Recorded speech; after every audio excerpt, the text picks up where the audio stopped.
Telangana moment Ambedkar బుక్లో part 9 వచ్చేసి ప్రసార మాధ్యమాల పాత్ర చూసుకున్నట్లయితే సో ఈ కంటెంట్ ద్వారా మనం ఏం నేర్చుకుంటామంటే తెలంగాణలో పత్రికా రచన చరిత్రను తెలుసుకోగలుగుతాము.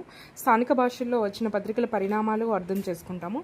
తెలంగాణ ఉద్యమంలో పాత్రికేయుల పాత్రను తెలుసుకుంటాము. తెలంగాణ ఉద్యమంలో ప్రత్యామ్నాయ ప్రసార మాధ్యమాల పాత్రలను విశ్లేషించగలుగుతాము. కంటెంట్లోకి వెళ్తే కొత్త విషయాలు తెలుసుకోవడం మానవ సంస్కృతిలో భాగం. వార్తాపత్రికలు ప్రపంచానికి ఆధునికతను తెచ్చాయి. చురుకైన ఆలోచన విధానం ఆధునికతకు దారి చూపుతుంది. ఈ ఆధునికత ప్రక్రియలో పత్రికల పాత్ర గణనీయమైంది. పత్రికలు సమకాలీన పరిణామాలను తెలియజేస్తూనే గత పరిస్థితుల అనుభవంతో ముందుకు నడిచే విధానాన్ని తెలుపుతాయి. అందుకే చరిత్రకారులు ఈనాటి రాజకీయాలే రేపటి చరిత్ర అంటారు. నిజానికి సమాజంలో జరుగుతున్న రాజకీయ, సామాజిక, ఆర్థిక, సాహిత్యం, ఇతర పరిణామాలను ప్రజలకు అందించేవి పత్రికలే. దాంతోపాటు దీనికి కావలసిన తాత్విక భూమికను కూడా పత్రికలే అందిస్తాయి. పత్రికలు సమకాలీన అంశాలను ప్రజలకు అందించడమే కాకుండా వాటి గురించి ఆలోచించే చైతన్యాన్ని కూడా కలిగిస్తాయి. బయట శక్తుల ద్వారా తమ ఉనికికే ప్రమాదం ఏర్పడి తమ కనీస హక్కులు కూడా హరించుకుపోయే పరిస్థితులు ఏర్పడినప్పుడు ప్రజలు తిరుగుబాటు చేస్తారు. అది సహజంగానే సామాజిక అశాంతికి దారితీస్తుంది. తెలంగాణ ప్రజలు కూడా తమకు సహజంగా రావాల్సిన అంశాలను అవకాశాలను దక్కనివ్వటం లేదని భావించారు. ప్రసార మాధ్యమాలు వివిధ అంశాలపై ప్రజల ఆలోచన విధానాన్ని ప్రభావితం చేశాయి. సమాజం, సాంస్కృతిక పరిణామాలలో అనేక మార్పులకు ప్రసార మాధ్యమాలు దోహదం చేశాయి. చరిత్రలో తెలంగాణకు ప్రత్యేక స్థానం ఉంది. తెలంగాణ ప్రజలలో చారిత్రాత్మకంగా అణచివేతకు వ్యతిరేకంగా తిరుగుబాటు ధోరణి ఉంది. ప్రత్యేక రాష్ట్ర ఉద్యమంతో ఇది మరోసారి నిరూపితమైంది. స్థానిక పరిస్థితులు, సాంఘికంగా, ఆర్థికంగా ఆంధ్ర ప్రజల ద్వారా కలిగిన అసంతృప్తి ఈ తెలంగాణ ఉద్యమానికి కారణమైంది. 1956లో ఏర్పడిన భాషా ప్రయుక్త రాష్ట్రాల విధానంతో ఆంధ్రప్రదేశ్ ఏర్పడింది. ఇందులో సాంఘికంగా, ఆర్థికంగా, రాజకీయంగా విభిన్నమైన పరిస్థితులున్న 3 ప్రాంతాలను కలిపారు. అప్పటి నుంచే తెలంగాణ ప్రజలలో తమకు సరైన భాగస్వామ్యం లభించదనే సందేహాలు ఏర్పడ్డాయి. ఆనాడు తెలంగాణ అభివృద్ధి కోసం చేసిన వాగ్దానాలు ఏవీ వాస్తవ రూపం దాల్చలేదు. ప్రజల ఆకాంక్షలు కార్యరూపంలోకి రాలేదు. దీంతో ఈ ప్రాంతాల విలీనంతో తమకు తీవ్ర నష్టం జరిగిందని, తమను అన్ని రాజకీయ పార్టీలు మోసం చేశాయని తెలంగాణ ప్రజలు భావించారు. దీనికి పరిష్కారం కేవలం ప్రత్యేక రాష్ట్రం మాత్రమేనని, ఇందుకోసం పోరాట బాట పట్టాలని నిర్ణయించుకున్నారు. 1956 నుంచి 60 సంవత్సరాలుగా జరుగుతున్న ప్రత్యేక రాష్ట్ర ఉద్యమంలో పాత్రికేయులు క్రియాశీలక పాత్ర పోషించారు. తెలంగాణ పత్రిక రచన చరిత్ర చూసుకున్నట్లయితే తెలుగులో 19వ శతాబ్దం చివరి నాటి వరకు ప్రింటింగ్ ప్రెస్లు లేవు. తెలంగాణలో మొదటి తెలుగు పత్రిక సేద్య చంద్రిక. తెలంగాణలో మొదటి తెలుగు పత్రిక సేద్య చంద్రిక. తెలంగాణలో మొదటి తెలుగు పత్రిక సేద్య చంద్రిక. నిజాం కాలం నాడు తెలంగాణ జిల్లాలో తెలుగు భాషకు సరియైన గుర్తింపు లేదు. ఆనాడు పత్రికలపై అనేక ఆంక్షలుండేవి. పత్రికలను అదుపు చేయడానికి ఆనాడు నిజాం ప్రభుత్వం గస్తీ నిషాన్ 53ను జారీ చేశారు. ఇన్ని ఆంక్షలు ఉన్నప్పటికీ ప్రజలను చైతన్యవంతులను చేయడంలో తెలుగు, హిందీ, ఆంగ్ల పత్రికలు ఎలనేని కృషి చేశాయి. తొలి ఆంధ్ర ఉద్యమంలో తెలుగు, నీలగిరి, గోల్కొండ పత్రికలు గొప్ప సేవలు అందించాయి. గ్రంథాల ఉద్యమం ద్వారా ప్రజలు ఆలోచన స్థాయిని పెంచడంలో పత్రికల పాత్ర చరిత్రాత్మకమైంది. 1912 సంవత్సరంలో హితబోధిని అనే మొదటి మాసపత్రికను శ్రీనివాస శర్మ ప్రారంభించారు.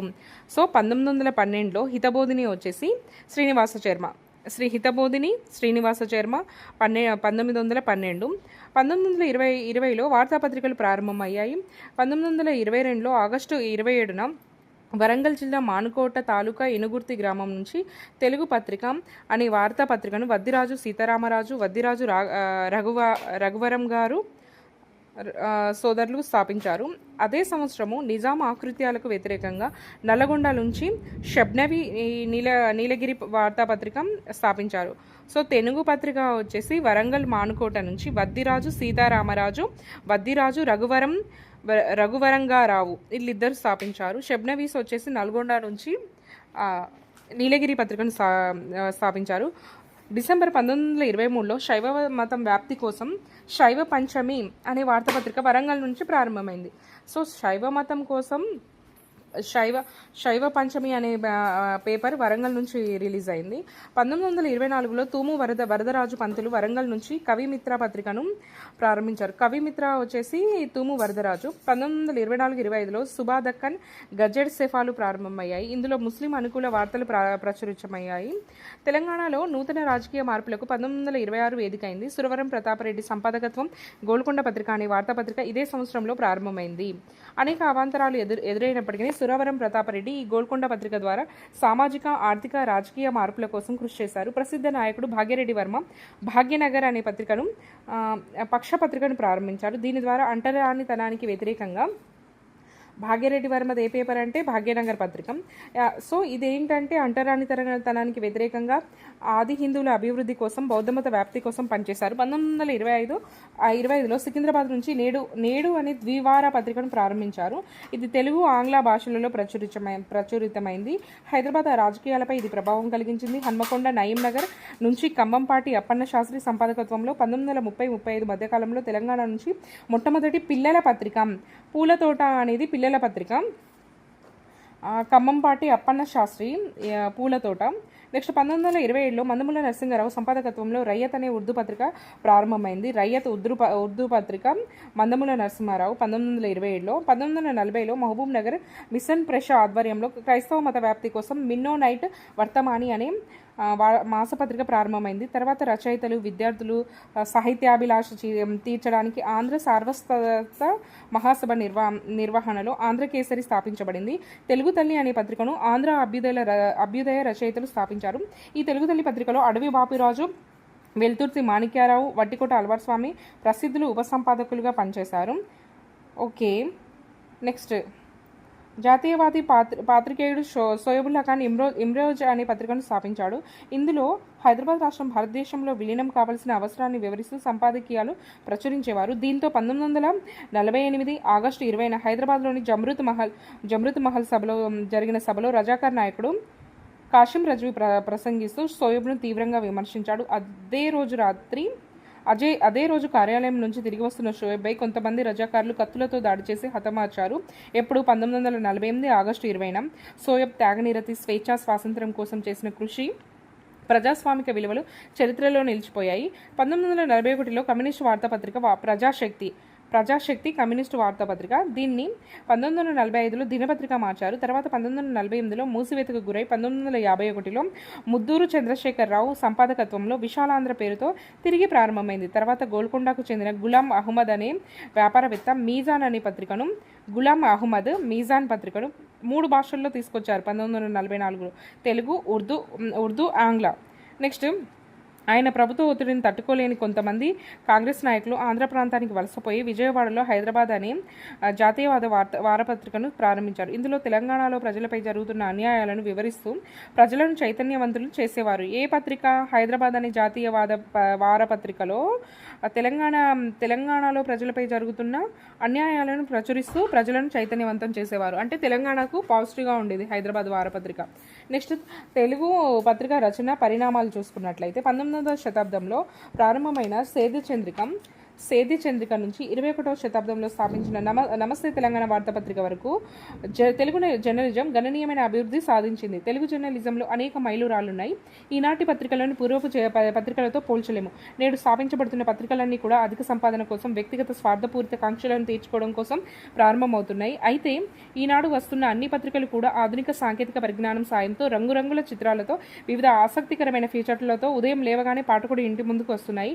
ప్రకటన ద్వారా వచ్చే అధిక ఆదాయం కోసం ఈనాటి పత్రికలు నైతిక విలువలకు, సాంప్రదాయాలకు తిలోదకాలిస్తున్న సంఘటనలు అక్కడక్కడ కనిపిస్తున్నాయి. ప్రింట్ మీడియా కార్యక్రమాలను పర్యవేక్షించడానికి ప్రెస్ కౌన్సిల్ను స్థాపించారు. అదేవిధంగా ఈనాటి పత్రికలు పూర్వం మాదిరిగా గ్రాంధిక భాష వాడకుండా స్థానిక మాండలికాలను, స్థానిక భాషలను ఉపయోగిస్తూ వార్తా రచన సాగుతున్నాయి. 60-70 దశాబ్దాలలో ప్రారంభమైన పత్రికలు ఆంధ్రుల నాయకత్వంలో సాగడం వల్ల కృష్ణా, గుంటూరు జిల్లాల ప్రజలు ఉపయోగించే భాషనే ప్రామాణిక భాషగా పరిగణించేవారు. స్థానిక మాండలికాలు అవహేళనకు గురయ్యేవి. తర్వాత దశలో వచ్చిన తెలంగాణ ప్రత్యేక రాష్ట్రోద్యమానికి ఇది కూడా ఒక కారణమైంది. 1969లో వచ్చిన ప్రత్యేక తెలంగాణ ఉద్యమాన్ని, ప్రజల దృక్పథాన్ని అర్థం చేసుకోవడంలో ఆనాటి పత్రికలు విఫలమయ్యాయి. ఈనాడు పత్రికా స్వేచ్ఛ అంటే యాజస్వామ్య స్వేచ్ఛ అనే భావన కొనసాగుతుంది. సంపాదక వర్గం ఆధ్వర్యంలో సమాజ సంక్షేమం కోసం స్వేచ్ఛగా ప్రచురించే వార్తలకు భిన్నంగా నేడు యాజమాన్యాలు స్వార్థంతో అధిక సంపాదనకు అవసరమైన విధానాలను పాటిస్తున్నారు. ప్రారంభంలో కమ్యూనిస్టు పార్టీలకు మాత్రమే వార్తాపత్రికలు ఉండేవి. వారు ఆ పత్రికల ద్వారా తమ ఆశయాలను, విధానాలను, సిద్ధాంతాలను ప్రచారం చేసుకునేవారు. ఈనాడు చాలా రాజకీయ పార్టీలు పరోక్షంగా వార్తాపత్రికలు నడిపిస్తున్నాయి. కొంతమంది రాజకీయ నాయకులు తమ రాజకీయ ప్రాబల్యం కోసం, వ్యాపారం కోసం పత్రికలను ఏర్పాటు చేసుకుంటున్నాయి. తొలి వార్తాపత్రికలు వచ్చేసి నిజాం కాలంలో అవతరణ దశలో జాతీయవాద భావాలను వ్యాప్తి, ప్రజల సమస్యల పరిష్కారము, మూఢనమ్మకాల నిర్మూలన వంటి లక్ష్యాలతో అనేక వార్తాపత్రికలు ప్రారంభమయ్యాయి. పోలీసు చర్య తర్వాత తెలంగాణ పత్రికలపై ఉన్న ఆంక్షలు తొలగిపోవడంలో తెలంగాణ ప్రాంతంలో అనేక పత్రికలు ప్రారంభమయ్యాయి. పోలీసు చర్య తర్వాత ప్రారంభమైన పత్రికలు సుజాత మాసపత్రిక, ఇది సంపాదకులు వచ్చేసి గడియారం రామకృష్ణ శర్మ. సుజాత మాసపత్రిక గడియారం రామకృష్ణ శర్మ. సుజాత మాసపత్రిక గడియారం రామకృష్ణ శర్మ. ప్రగతి వారపత్రిక భండారు చంద్రమౌళీశ్వరరావు. ప్రగతి వారపత్రిక భండారు చంద్రమౌళీశ్వరరావు. భాగ్యనగర్ పక్షపత్రిక అయోధ్య రామకవి. భాగ్యనగర్ పక్షపత్రిక అయోధ్య రామకవి. భాగ్యనగర్ పక్షపత్రిక అయోధ్య రామకవి. జనశక్తి వారపత్రిక జె గౌతమ్రావు. జనశక్తి వారపత్రిక జె గౌతమ్రావు. ప్రజాశక్తి వారపత్రిక రషీద్. ప్రజాశక్తి రషీద్. మాధవి వచ్చేసి బిరుడు వెంకట శేషయ్య. మాధవి బిరుడు వెంకట శేషయ్య. జయభారత్ వచ్చేసి వెల్గొండ ప్రభాకర్ రావు. జయభారత్ వెల్గొండ ప్రభాకర్ రావు. తెలుగుదేశం వచ్చేసి రాజ్యలక్ష్మీదేవి. ఇవన్నీ కూడా హైదరాబాద్ నుంచి ప్రచురించేవారు. దేశోద్ధారక కె నాగేశ్వరరావు గారి ఆధ్వర్యంలో మద్రాసు నుంచి ఆంధ్రపత్రిక అనే దినపత్రిక వెలువడేది. ఆంధ్రపత్రిక వచ్చేసి కె నాగేశ్వరరావు. దీని ఉపకార్యాలయాలు హైదరాబాద్, విజయవాడలో ఉండేవి. తర్వాత ఎస్ రాధాకృష్ణ సంపాదకత్వంలో ఆంధ్రపత్రిక హైదరాబాద్ నుంచి సాయంకాల దినపత్రిక కొంతకాలం వచ్చింది. సికింద్రాబాద్లోని దక్కన్ క్రానికల్ యాజమాన ఆధ్వర్యంలో 1960 నుంచి ఆంధ్రభూమి అనే దినపత్రికను ప్రచురించేవారు. దీనికి కొంతకాలం జి మల్లారెడ్డి సంపాదకులుగా ఉన్నారు. ఆంధ్రభూమి వచ్చేసి మల్లారెడ్డి. అదేవిధంగా ఇండియన్ ఎక్స్ప్రెస్ యాజమాన్యం ఆధ్వర్యంలో ఆంధ్రప్రభ అనే దినపత్రికను ప్రచురించేవారు. కె సుబ్బారావు, ఎస్ వెంకటేశ్వరరావు వంటి వారు సంపాదకులుగా ఉన్నారు. ప్రజాశక్తి, విశాలాంధ్ర పత్రికలు ప్రత్యామ్నాయ రాజకీయాలను ప్రోత్సహిస్తూ కర్షకులు, కార్మికులు, విద్యార్థుల సమస్యలను ఎత్తి చూపుతూ కొనసాగాయి. అదేవిధంగా ఇతర వామపక్ష పార్టీలు తమ భావాలను ప్రచారం చేయడం కోసం సొంత వార్తాపత్రికలను ఏర్పాటు చేసుకున్నాయి. నెక్స్ట్ వచ్చేసి ఆంధ్రజ్యోతి పత్రిక చూసుకున్నట్లయితే ఓకే, ఇదే కాలంలో ఆంధ్రజ్యోతి అనే దినపత్రిక ఎస్ వెంకటేశ్వరరావు నాయకత్వంలో విజయవాడ నుంచి వచ్చింది. ఎం రామ్మోహన్ రావు కొంతకాలంగా సంపాదకులుగా ఉన్నారు. ఆంధ్రజ్యోతి వచ్చేసి వెంకటేశ్వరరావు. తర్వాత కొంతకాలానికి దీనికి ప్రచురణ నిలిచిపోయింది. 1990లో దీన్ని తిరిగి ప్రారంభించారు. చాలా కాలం తర్వాత ప్రత్యేక రాష్ట్రోద్యమంపై ఆంధ్రజ్యోతి అనేక ప్రత్యేక కథనాలు ప్రచురించింది. కుల సంఘాల తెలంగాణ అనే పేరుతో తెలంగాణ ప్రత్యేక రాష్ట్ర ఉద్యమంలో కుల సంఘాల పాత్రను విశ్లేషిస్తూ రాసింది.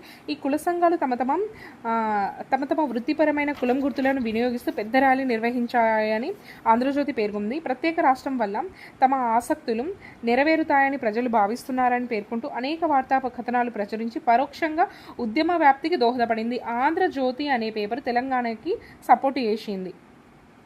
దీని దినపత్రిక ఎవరి నాయకత్వంలో వచ్చిందంటే ఎన్ వెంకటేశ్వరరావు. నెక్స్ట్ వచ్చేసి ఈనాడు. 1974లో నూతన తరం వార్తాపత్రిక ఈనాడు ప్రారంభమైంది. ఆనాటి ఆంధ్రప్రదేశ్లో ఉన్న ప్రింట్ మీడియాను ప్రభావితం చేస్తూ ప్రారంభమైన ఈనాడు తెలుగు జర్నలిజంలో అనేక సంచలనాలను తెరదీసింది. అన్ని జిల్లా కేంద్రాలలో, మండల కేంద్రాలలో, ప్రధాన పట్టణాలలో ఈ పత్రిక కరెస్పాండెంట్లను నియమించింది. పాత్రికేయుల శిక్షణ కోసం జర్నలిజం స్కూల్ని ఏర్పాటు చేసింది. గ్రామీణ వార్తల కవరేజ్ కోసం అన్ని జిల్లా కేంద్రాల నుంచి ప్రత్యేక టాబ్లాయిడ్లను ప్రచురించడం ఘనత కూడా ఈనాడుదే. ఇది మొదట ఉత్తరాంధ్రలోని విశాఖపట్నం నుంచి ప్రారంభమైంది. పాఠకుడికి తేలిక అర్థమయ్యే విధంగా ఈనాడు తమకే ప్రత్యేకమైన వార్తా రచన శైలిని రూపొందించుకుంది. ఆ తర్వాత కాలంలో తెలంగాణ, రాయలసీమ, ఆంధ్రాల నుంచి అనేక ఎడిషన్లు ప్రారంభమయ్యాయి. ఈనాడు పత్రిక రామోజీరావు స్థాపించారు. ఆధునిక సాంకేతిక విజ్ఞాన వినియోగంలో ఇది జాతీయ పత్రికలను మించిపోయింది. ఎడిటర్స్ గిల్డ్ చైర్పర్సన్గా వ్యవహరించిన రామోజీరావు గ్రామీణ వార్తల సేకరణ కోసం కంట్రిబ్యూటర్స్ వ్యవస్థను రూపొందించారు. ఆధునిక మార్కెటింగ్ వ్యూహాలతో తమకే ప్రత్యేకమైన విధానాలతో మారుమూల ప్రాంతాలకు కూడా పాఠకుడు నిద్ర లేవకముందే తమ దినపత్రికను అందించడం ఈనాడు ప్రత్యేకత. ఈనాడుకు రామోజీరావు ప్రధాన సంపాదకుడిగా ఉన్నప్పటికీ ఇందులో A B K Prasad, T V Krishna, V Hanumantharao, R Krishnamurthy, P Venkateswararao, G Mallareddy వారు సంపాదకులుగా పనిచేశారు. ఇదే సంస్థ నుంచి 1984లో న్యూస్ టైమ్ అనే ఆంగ్ల దినపత్రికను ప్రారంభించారు. కొంతకాలం నడిచిన తర్వాత దీని ప్రచురణను నిలిపివేశారు. ఈ సంస్థ నుంచే సినిమా పత్రిక సితారాం, రైతు పత్రిక అన్నదాత, చతుర, విపుల వంటి మాసపత్రికలు ప్రచురించబడ్డాయి. ఇటీవల ప్రారంభమైన ఈనాడు ఇంటర్నెట్ ఎడిషన్ దేశ విదేశాల్లో ప్రజాదరణ పొందుతుంది. నెక్స్ట్ వచ్చేసి ఉదయం పత్రిక.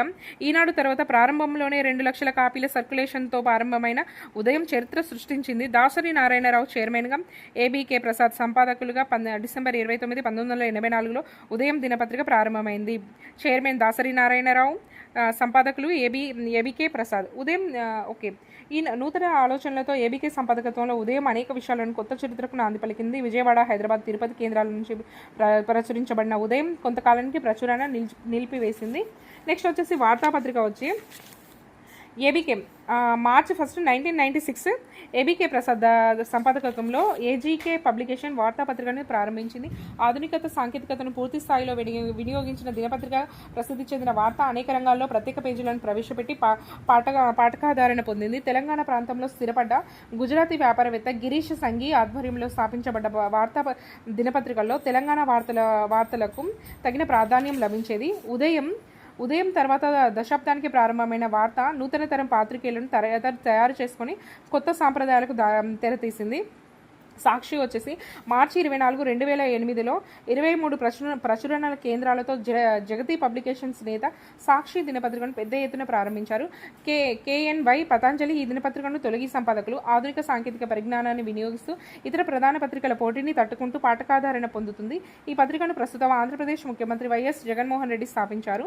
నమస్తే తెలంగాణ దినపత్రిక 6 జూన్ 2011 ప్రారంభమైంది. అల్లం నారాయణ సంపాదకత్వంలో 11 కేంద్రాల నుంచి దీని ప్రచురణ ప్రారంభమైంది. ఇందులో తెలంగాణ ప్రజల వాడుక భాష, సంస్కృతి, మాండలికం, చరిత్రలకు ప్రత్యేక ప్రాధాన్యత ఇస్తున్నారు. తెలంగాణ ప్రాంతంలో అధిక పాఠకాధారణ పొందుతుంది. నమస్తే తెలంగాణ, అల్లం నారాయణ. నెక్స్ట్ వచ్చేసి తెలంగాణలో ఇంగ్లీషు భాషల పత్రికలు వచ్చేసి ప్రారంభం నుంచే నిజాం రాష్ట్రంలో ప్రజా చైతన్యానికి ఆంగ్ల పత్రికలు పనిచేస్తున్నాయి. నిజాం రాష్ట్రంలో అనేక ఆంక్షలు ఉన్నప్పటికీ ఆంధ్ర వార్తాపత్రికలు జర్నలిస్టు ప్రజా చైతన్యానికి కృషి చేశాయి. 1956లో ఆంధ్రప్రదేశ్ అవతరణ తర్వాత హైదరాబాద్ రాజధానిలో ఇంగ్లీష్ జర్నలిజం విస్తరణ ప్రారంభమైంది. హైదరాబాద్లో ప్రచురించబడ్డ హైదరాబాద్ బులెటిన్ మొదటి ఆంగ్ల పత్రిక. హైదరాబాద్ బులెటిన్ అనేది మొదటి ఆంధ్ర పత్రిక. హైదరాబాద్ బులెటిన్ ఫస్ట్ ఆంగ్ల పత్రిక. దీని తర్వాత డెక్కన్ క్రానికల్, డెక్కన్ న్యూస్ ప్రారంభమయ్యాయి. ఎం సీతారామయ్య సంపాదకత్వంలో కొంతకాలం క్రితం మాత్రమే ప్రచురించబడ్డ ది సెంటినల్ మరొక ఆంగ్ల పత్రిక. The Sentinel M Sitaramayya, UNI, PTI వంటి 2 ప్రధాన న్యూస్ ఏజెన్సీలతో పాటు మరొక విశ్వసనీయమైన news agency association news service కూడా హైదరాబాద్ కేంద్రంగా పనిచేసింది. ఆంగ్ల దినపత్రికలు Deccan Chronicle, the Hindu, Times of India, Indian Express, Hans India Hyderabad నుంచి ప్రచురించబడ్డాయి. వీటితో పాటు తెలంగాణ ప్రాంతంలో నెహనుమా ఈ దక్కన్ సంపాదకులు వచ్చేసి సయ్యద్ వికారుద్దీన్, నెహనుమా ఈ దక్కన్ సయ్యద్ వికారుద్దీన్, సియాసత్ అబీద్ అలీ ఖాన్. సియాసత్ వచ్చేసి సంపాదకులు అబీద్ అలీ ఖాన్, మిలప్ సంపాదకులు యుద్వీర్, మున్సిఫ్ వచ్చేసి ఎండి హన్సారీ అనే ఉర్దూ పత్రికలు పాఠకాధారణ పొందుతున్నాయి. తెలంగాణ ఉద్యమంలో ఉర్దూ జర్నలిజం ప్రధాన పాత్ర వహించింది. తెలంగాణ ఉద్యమానికి సంబంధించిన వార్తలను ఈ పత్రికలు ప్రధానంగా ప్రచురించేవారు. స్వాతంత్ర వార్త, హిందీ మిలప్ వంటి హిందీ భాష పత్రికలు కూడా తెలంగాణ కేంద్రంగా పనిచేస్తున్నాయి. ఆధునిక సాంకేతిక పరిజ్ఞానం ప్రస్తుత దశ. సమకాలీన తెలుగు పత్రికా రంగం శరవేగంగా అభివృద్ధి చెందుతుంది. నూతన మార్కెటింగ్ వ్యూహాలతో ఆధునిక సాంకేతికత సాయంతో వార్తాపత్రికల నూతన పాఠకుల సంఖ్యలను పెంచుకుంటున్నాయి. తెలంగాణ రాజధాని హైదరాబాద్ నుంచే దాదాపు అన్ని పత్రికలు ప్రచురించబడుతున్నప్పటికీ వార్తలను వేగంగా పాఠకుడికి అందించడం కోసం స్థానిక ప్రాంతీయ కార్యాలయాలుగా వికేంద్రీకరించుకొని పనిచేస్తున్నాయి. ఈనాడు, సాక్షి, ఆంధ్రజ్యోతి, వార్త, సమస్తే తెలంగాణ, మన తెలంగాణ, నవ తెలంగాణ వంటి పత్రికలు అత్యధిక సంఖ్యలో పాఠకాధారణ పొందుతున్నాయి. ఈ పాఠకుల కోసం దాదాపు అన్ని పత్రికలు కూడా జిల్లా ఎడిషన్స్ అందిస్తున్నాయి. వీటిని మొదట అందించిన ఘనత తెలుగు పత్రికా రంగానిదే. అదేవిధంగా రంగురంగుల చిత్రాలతో అందంగా డిజైన్ చేసి పాఠకుడి చేతికి అందిస్తున్న మొదటి పేపర్లు కూడా తెలంగాణ వారివే. తెలుగు దినపత్రికల్లో ప్రవేశపెట్టిన ఈ కలర్ పేపర్ల వల్ల ఉత్పత్తి వ్యయం విపరీతంగా పెరిగిపోయింది. దాంతో ప్రకటనలు పొందగలిగే కొన్ని పెద్ద పత్రికలు తప్ప మిగతా చిన్న పత్రికలు మనుగడ సాగించలేకపోతున్నాయి. అవి గత్యంతరం లేక మూసిబడడమో లేక రాజకీయ పార్టీలతో, వ్యాపార సంస్థలతో మద్దతుతో కొనసాగడమో జరుగుతుంది. గత 3 దశాబ్దాల నుండి ప్రింట్ మీడియాలో గణనీయమైన మార్పులు చేసుకుంటున్నాయి. కంపోజింగ్ స్థానంలో కంప్యూటర్లు వచ్చి చేరాయి. మోడెమ్, ఫ్యాక్స్మిలీ వంటివి నిత్యావసరాలయ్యాయి. వార్తా సేకరణలో ప్రచురణలో వికేంద్రీకరణ జరిగి బహుళ ప్రచురణ కేంద్రాలు ఏర్పడ్డాయి. ప్రాంతీయ, ఉప ప్రాంతీయ, రెవెన్యూ డివిజన్, మండల స్థాయిలలో గ్రామీణ వార్తల సేకరణ కోసం పాత్రికేయ వ్యవస్థ ఏర్పడింది. సంఖ్యారీత్యా పాత్రికేయులు పెరుగుతున్నప్పటికీ వార్తా రచనలో నాణ్యత తగినంత అభివృద్ధి కాలేదు. అన్ని రంగాలలో అభివృద్ధి కనిపిస్తున్నప్పటికీ పాత్రికేయ వృత్తిలోకి మహిళలు ఎక్కువగా రావడం లేదు. ఈ వృత్తిలోకి వచ్చిన కొంతమంది మహిళలు కూడా డెస్క్ పనికి మాత్రమే పరిమితమవుతున్నారు. పని ఒత్తిడి, భిన్నమైన కార్యాలయ వేళల వల్ల మహిళలు అందుబాటులోకి రావడం లేదు. మహిళలు అంత ఆసక్తి కనబరచలేదు. నెక్స్ట్ వచ్చేసి ప్రస్తుత పరిస్థితులలో సంపాదకుల అధికారం కూడా పరిమితమైంది. ఈ బహుళం ఎడిషన్ల వల్ల మార్కెటింగ్ మేనేజర్ల అధికార పరిధి పెరిగింది. అయితే అన్ని పత్రికలు కూడా మహిళలు, యువత, సాహిత్యకారులు, విద్యార్థులు, నిరుద్యోగుల అవసరాన్ని గుర్తిస్తూ వారికి ఆయా పత్రికల్లో తగినంత ప్రాతినిధ్యం కల్పిస్తూ వారి ఆదరణ పొందుతున్నాయి. ఈనాడు వార్తాపత్రికలలో రాజకీయ వార్తలతో పాటు ప్రాంతీయ వార్తలకు తగినంత ప్రాతినిధ్యం లభిస్తుంది. ఆర్థిక పరిణామాలపై కూడా వార్తాపత్రికలు దృష్టి సారిస్తున్నాయి. సాహిత్యం, విద్యా, కళలు, ఆధునిక సాంకేతిక పరిజ్ఞానం, క్రీడలు, ప్రత్యేక ఫీచర్లకు ప్రత్యేక పేజీలను కేటాయిస్తున్నారు. దాదాపు అన్ని పత్రికలు కూడా నిరంతరం వార్తలను పాఠకుడులకి అందించడం కోసం ఇంటర్నెట్ ఎడిషన్లను కూడా ప్రారంభించాయి. మ్యాగజైన్స్ కూడా పెద్ద సంఖ్యలో ఏర్పడ్డాయి. సమకాలీన పత్రికలో చరిత్ర, భాష, మాండలికం వంటి భాషలకు అంశాలకు తగినంత ప్రాతినిధ్యం లభిస్తుంది. పత్రికా రంగంలో పాత్రికేయుల అభిప్రాయాలు చూసుకున్నట్లయితే తెలంగాణలోని ప్రధాన తెలుగు పత్రికలలో ఎక్కువ భాగం ఆంధ్ర ప్రాంత యాజమాన్యాల చేతిలో ఉండడం వల్ల వారి వార్తలకే ఎక్కువ ప్రాధాన్యత లభిస్తుందని, తమ వార్తలను తగినంత గుర్తింపు లభించక వివక్షకు గురవుతున్నామని స్థానికులు అభిప్రాయపడుతున్నారు. తెలంగాణ ఉద్యమ సమయంలో తెలంగాణ ప్రజల డిమాండ్ను అర్థం చేసుకోకుండా ఈ పత్రికలు తటస్థంగా ఉండడానికి బదులు ఆంధ్ర ప్రాంతానికి మద్దతు అందించాయని వారు భావించారు. ఇంకా తమ భాష, సంస్కృతి, మాండలికం, జీవన విధానాన్ని ఈ పత్రికలు పరిహసించాయని స్థానికులు బలంగా విశ్వసించారు. నీటి వాడకం, ఉద్యోగాలు, విద్య వంటి అంశాలలో ఆంధ్ర ప్రాంతానికి ఎక్కువ లాభం జరిగిందని స్థానిక ప్రజలు భావించారు. ప్రజల అభిప్రాయాలను తెలియజేయడానికి బదులు పత్రికలు తమ స్వార్థపూరిత అంశాలకే మద్దతును అందించాయని మేధావులు విశ్లేషించారు. ఉద్యమం ఉధృత స్థాయిలో ఉన్నప్పుడు కూడా ఆయా పత్రికలు తెలంగాణ సమస్యలను ఎత్తు చూపలేదన్నారు. ఇటువంటి పరిస్థితుల్లో తెలంగాణ ఉద్యమ అవసరాలను గుర్తించే ప్రత్యేక పత్రిక ఉండాలని భావించారు. ఈ పరిస్థితుల ఫలితమే నమస్తే తెలంగాణ పత్రిక ఆవిర్భావము. దృశ్య శ్రవణ మాధ్యమాల పాత్ర. ఈనాడు సమాచార విప్లవం ప్రభావంతో ప్రసార మాధ్యమాల ప్రజలకు అందుబాటులోకి వచ్చాయి. అంతర్జాల పత్రికలు, రేడియో, టీవీ, చిత్రాలు, నూతన మీడియాలను ఎలక్ట్రానిక్ మీడియా లేదా మీడియా అంటున్నాము. నేడు దాదాపు 130 ఉపగ్రహాలు సంచరిస్తున్నాయి. ఇందులో సైనిక అవసరాలకు పోను మిగతావన్నీ కూడా సమాచార వ్యవస్థ కోసమే పనిచేస్తున్నాయి. పెద్ద సంఖ్యలో టీవీ ఛానళ్లు వీటి సాయంతో నడుస్తున్నాయి. తెలంగాణ ప్రత్యేక రాష్ట్ర ఉద్యమ ఉధృతి విస్తరణలో దృశ్య శ్రవణ మాధ్యమాల పాత్ర గణనీయమైంది.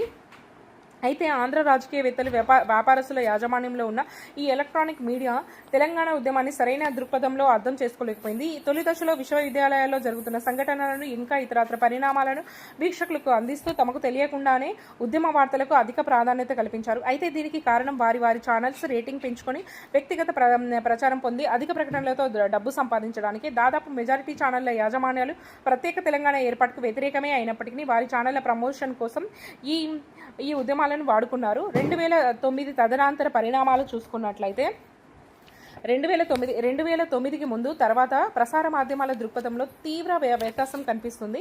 2009 తర్వాత తెలంగాణ కోసం పనిచేస్తున్న రాజకీయ పార్టీలు, ఉద్యమకారుల కార్యక్రమాలకు మీడియాలో తగినంత చోటు లభించలేదు. తెలంగాణ ఉద్యమం పతాక స్థాయిలో ఉన్నప్పుడు కూడా ఈ ఛానల్లో వీటి కోసం తగినంత సమయం కేటాయించలేదు. తప్పనిసరి పరిస్థితులలో సమయం కేటాయించినప్పటికీ అందులో అంతర్లీనంగా విమర్శ అనేది ఉండేది. 2009 తర్వాత ఉద్యమ కార్యక్రమాలను చూపించడానికి బదులుగా ఉద్యమాన్ని నీరుగార్చడానికి ఉద్యమ నాయకుల వ్యక్తిగత జీవితాల గురించి, ఇంకా పనికిరాని అనేక అంశాల గురించి ఎలక్ట్రానిక్ మీడియా ఛానళ్లు అధికంగా ప్రసారం చేసేవి. 2009 కేంద్ర ప్రభుత్వం తెలంగాణ రాష్ట్ర ఏర్పాటుపై కీలక ప్రకటన చేసింది. పార్లమెంట్లో ఈ ప్రకటన కొనసాగింపుగా 5 సభ్యులతో జస్టిస్ శ్రీకృష్ణ నాయకత్వంలో 2010లో భారత ప్రభుత్వం రాష్ట్ర ఏర్పాటు సాధ్యాసాధ్యాలను పరిశీలించడానికి ఒక కమిటీని ఏర్పాటు చేసింది. ఈ కమిటీ ఇచ్చిన సూచనలను కూడా ప్రభుత్వం అమలు చేసింది. అయితే ఇందులోని శాంతి భద్రతల కారణంగా అజ్ఞాతంలో ఉంచిన ఎనిమిదవ భాగంలో మీడియా మేనేజ్మెంట్కు సంబంధించి అనేక కీలక అంశాలున్నాయి. ఆంధ్ర యాజమాన్యంలో ఉన్న మీడియా సంస్థలలో తెలంగాణ ప్రాంతంలో జరుగుతున్న ఉద్యమ వార్తలకు చోటు లభించలేదు. దీంతో ఉస్మానియా, కాకతీయ విశ్వవిద్యాలయాలు, ఇంకా ఇతర ప్రాంతాల్లోని వాటికి ప్రవేశం నిరాకరించబడింది. అప్పుడు వార్తల సరళిని గమనిస్తే తప్పనిసరి అందించాల్సిన వార్తలలో కూడా తెలంగాణలకు తగినంత ప్రాధాన్యత ఇవ్వకుండా సీమాంధ్ర పట్ల పక్షపాత ధోరణి ప్రదర్శించడాన్ని అర్థం చేసుకోవచ్చు. మీడియా మేనేజ్మెంట్ పై శ్రీకృష్ణ కమిటీ నివేదిక చూసుకున్నట్లయితే మీడియా మేనేజ్మెంట్ పై శ్రీకృష్ణ కమిటీ నివేదిక 8వ భాగంలోని ప్రధాన అంశాలు ఈ విధంగా ఉన్నాయి. అందులో ఫస్ట్ వన్ వచ్చేసి ఆంధ్రప్రదేశ్లో ప్రజాభిప్రాయాన్ని కలిగించడంలో 13 ఎలక్ట్రానిక్ ఛానళ్లు, 5 ప్రధాన పత్రికలు ముందు భాగంలో ఉన్నాయి. రాజ్ న్యూస్, హెచ్ఎం టీవీ వంటి ఛానళ్లు తప్ప మిగతా అన్నీ కూడా సమైక్యాంధ్ర మద్దతుదారులే. సో తెలంగాణకు మద్దతు ఇచ్చింది ఏంటంటే Raj and HM TV. So సాధారణ ప్రజల దృక్పథాన్ని రూపొందించడంలో ఇవన్నీ కూడా కలిసి పనిచేస్తున్నాయి. ఈ అంశాన్ని పరిష్కరించడానికి ఎక్కడ వీలైతే అక్కడ తెలంగాణ వార్తాపత్రికల స్థానంలో ఆంధ్ర వారిని నియమించడానికి మీడియా సంస్థల అధిపతులు సాయం తీసుకోవచ్చు. నెక్స్ట్ ప్రత్యేక ఉద్యమ కార్యక్రమాలు ప్రధానంగా హైదరాబాద్ కేంద్రంగా సాగుతాయి. వీటిని సాధారణంగా ఉద్యమ సానుభూతి పరులైన పాత్రికేయులు కవర్ చేస్తారు. ఈ కారణంగా ఉస్మానియా విశ్వవిద్యాలయ సంఘటనలు, ఆత్మహత్యలను మీడియాలో అధికంగా చూపడానికి అవకాశం ఏర్పడింది. ఇటువంటి పరిస్థితుల్లో ఏదో ఒక రాజకీయ పార్టీకి అనుబంధంగా ఉన్న మీడియా సంస్థలను అదుపు చేయడానికి ఇంకా ప్రింట్ మీడియం ప్రధానంగా ప్రభుత్వం అందించే ప్రకటన ఆదాయంతో కొనసాగుతాయి కాబట్టి వాటిని జాగ్రత్తగా లక్ష్య సాధన కోసం వినియోగించుకోవచ్చు. ఆంధ్రప్రదేశ్ ప్రభుత్వము ఈ సూచనలను పరిగణలోకి తీసుకుని ఉద్యమాన్ని అంచడానికి ప్రయత్నించింది. ప్రింట్, టెలివిజన్లపై ఆంధ్రుల గుత్తాధిపత్యం కొత్త విషయం కాదు. ఈ ఆధిపత్యానికి వ్యతిరేకంగా తెలంగాణ ప్రజలు సాగుతున్న పోరాటాన్ని శ్రీకృష్ణ కమిటీ కూడా గుర్తించింది. నెక్స్ట్ వచ్చేసి తెలంగాణ అనుకూల ప్రసార మాధ్యమాలు వచ్చేసి తెలంగాణ ప్రత్యేక రాష్ట్ర ఉద్యమంలో హెచ్ఎం టీవీ గణనీయమైన పాత్ర పోషించింది. తెలంగాణ ప్రాంత ప్రజలు ఆ ఛానల్ నిర్వహిస్తున్న దశ దిశ కార్యక్రమాన్ని ఆసక్తిగా వీక్షించారు. హెచ్ఎం టీవీ వచ్చేసి దశ దిశ. ఈ కార్యక్రమాలు వారు అనేక విషయాలు తెలుసుకున్నారు. ప్రభుత్వం, పోలీసులు తెలంగాణ ప్రాంతంలోని ఉస్మానియా, కాకతీయ ఇంకా ఇతర విశ్వవిద్యాలయ ప్రాంగణంలో జరిగిన ఉద్యమ సంఘటనలు ప్రత్యేక ప్రసారాలకు అనుమతి ఇవ్వలేదు. ఆంధ్రుల సారథ్యంలోని ఎలక్ట్రానిక్ మీడియా ఛానళ్లకు తెలంగాణకు సంబంధించిన అంశాలను ప్రసారం చేయడానికి ఆసక్తి కనబరచలేదు. అటువంటి పరిస్థితులలో హెచ్ఎం టీవీ వంటి తెలంగాణ అనుకూల ఛానళ్లు ఉపాధి, విద్య, వ్యవసాయం, వనరులు, అక్షరాస్యత ఇంకా ఇతర అంశాలపై వాస్తవాలను, ఖచ్చితమైన సమాచారాన్ని ప్రజలకు అందించడానికి ప్రయత్నించేవి. హైదరాబాద్ మీడియా హౌస్ ద్వారా వచ్చే హెచ్ఎం టీవీ వార్తా ఛానల్, ది హాన్స్ ఇండియా ఆంగ్ల పత్రికలు వార్తా ప్రసారాలలో తటస్థత పాటించేవి. తర్వాత తెలంగాణ బ్రాడ్కాస్టింగ్ ప్రైవేట్ లిమిటెడ్ ఆధ్వర్యంలో తెలంగాణ గుండె చప్పుడు నినాదంతో టీ న్యూస్, నమస్తే తెలంగాణ దినపత్రికలు, రాజ్ గ్రూప్ ద్వారా రాజ్ న్యూస్ దినపత్రికలు, Raj news TV channel, Visakha group ద్వారా V6 news channel, Telangana news network ద్వారా TNN న్యూస్ ఛానల్ వంటి వార్తాపత్రికలు తెలంగాణ ఉద్యమ అంశాలకు తగిన ప్రాతినిధ్యం అనేది ఇచ్చేవి.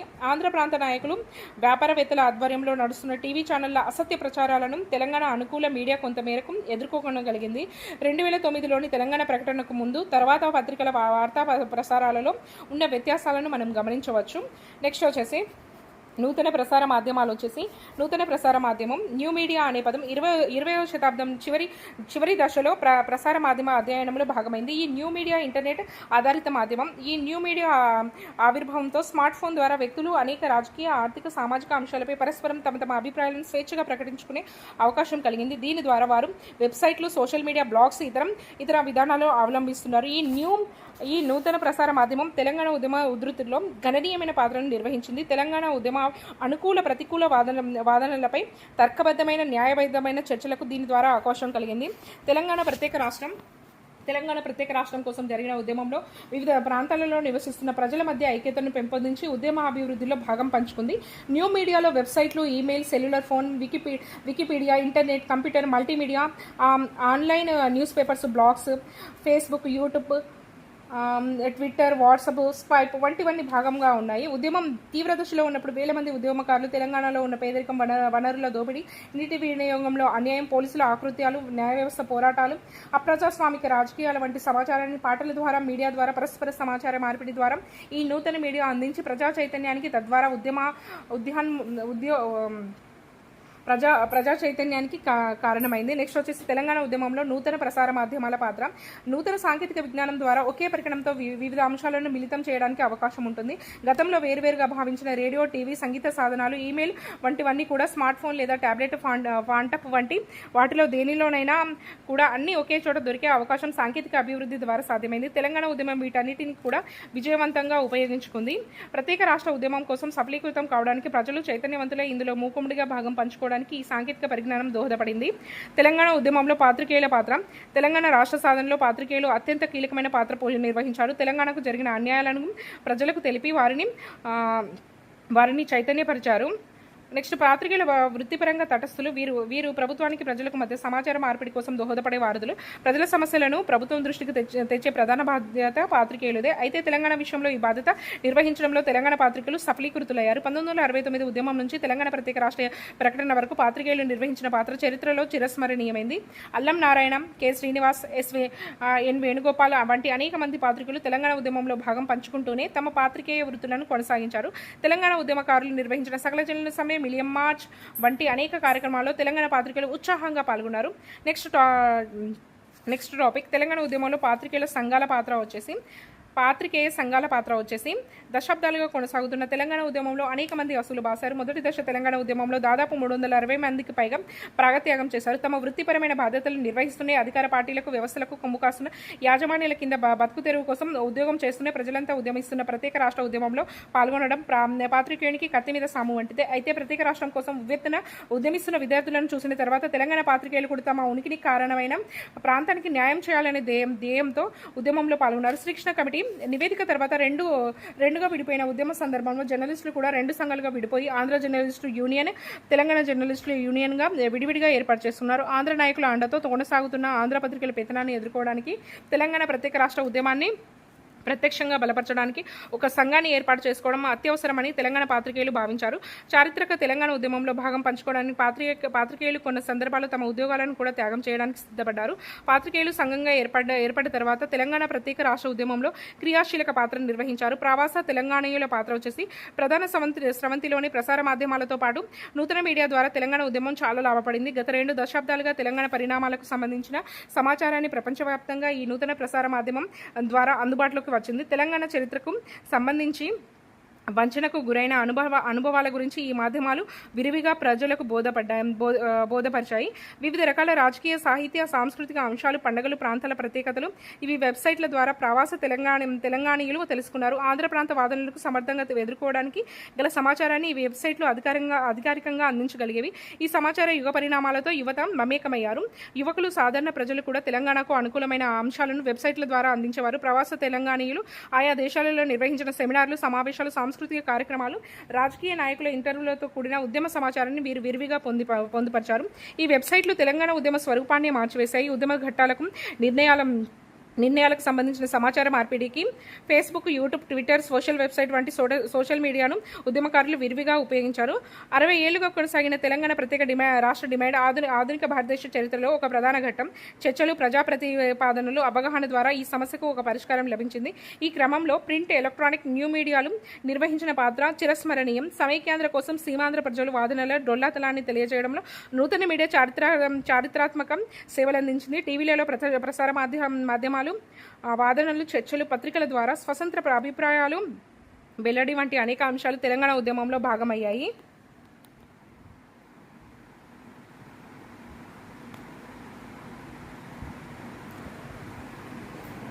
నెక్స్ట్ చాప్టర్ ఏంటంటే తెలంగాణ రాష్ట్ర సమితి ఆవిర్భావం. మనం నెక్స్ట్ వీడియోలో చూస్తాం.